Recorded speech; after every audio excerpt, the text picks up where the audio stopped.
አሰላሙ አሌይኩም ወረህመቱላህ በረካቱ። እንዴት ናችሁ? ውዴቱ የቻናል ተከታታዮች እንዴት ናችሁ? እኔ ያለው አልሐምዱሊላህ ረብል ዓለሚን። በያላችሁበት ሰላማችሁን ያብዛልኝ፣ አላህ ጤና ይስጣችሁ ማለት ነው። እና ዛሬ የመጣሁት እንግዲህ ወንድሜን አሙ ከገጠር መጥቷል። መልጥያ የሚባል በሽታ እኔ እንጃ ኢትዮጵያ ይኑር አይኑር ይሄ በሽታ ማለት ነው።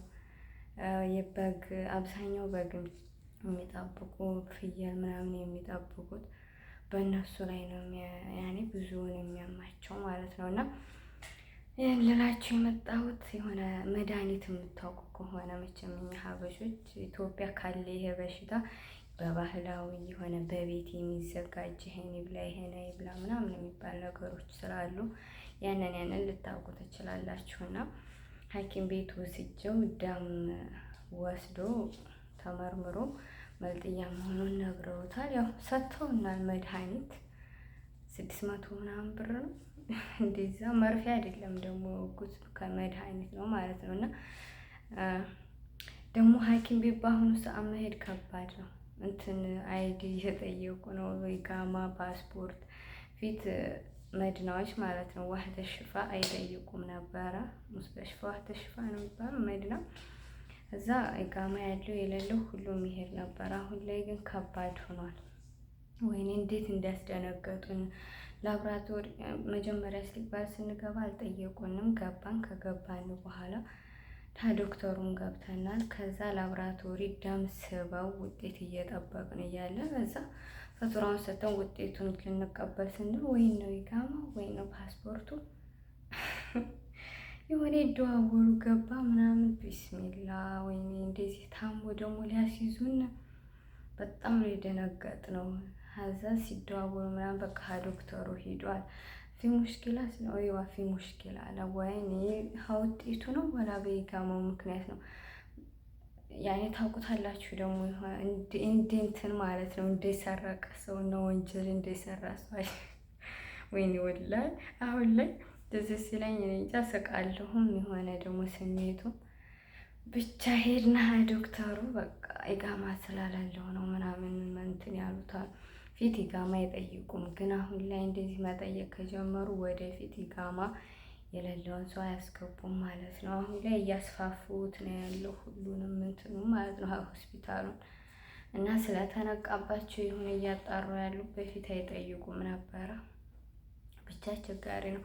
አሁን ላይ ደግሞ መድኃኒቱን ሲወስድ ሆን የሆነ በሽታውን ሲነካው አመመኝ ባሰብኝ ምናምን እያለ ነው። እና የምታውቁ ወንድሞቻችሁ ወይም ባሎቻችሁም እናንተም ልታወቅ ትችላላችሁ። ገጠር የምትሰሩ ወንድሞቼ ጻፉልኝ፣ ምን መከልከል እንዳለበት ማለት ነው የሚበላውም ነገር እላችኋለሁ። ደግሞ እንደዚህ አይነት ነገር ሳይጠና ነው የሆነ ብዙ አመት በግ ጠብቆ ከሆነ ምናምን ነው የሚያመው ይላሉ። ግን እሱ 1 ወር ነው 1 ወር ከምናምን ሰርቶ ነው ያመመው። ጠዋትም ማታም ሸዋር መውሰድ አለባቸው በግ የሚጠብቁት፣ ምክንያቱም ይሄ በሽታ እንዳይከሰት ይባላል። ግን እሱ ታጠባለሁ አለ። ከበሽታው ግን እንትን አላለም። የሆነ የበሽታው ደግሞ እጅ ይሰበስባል፣ እግር መራመድ፣ እጅ እንደዚህ ወደ ላይ ወደ ታች ስራ ለመስራት ምናምን ነው የሚያግደውና አስቸጋሪ ነው። አንዴ ሙቀት አንዴ ብርድ ነው የሚያደርገው።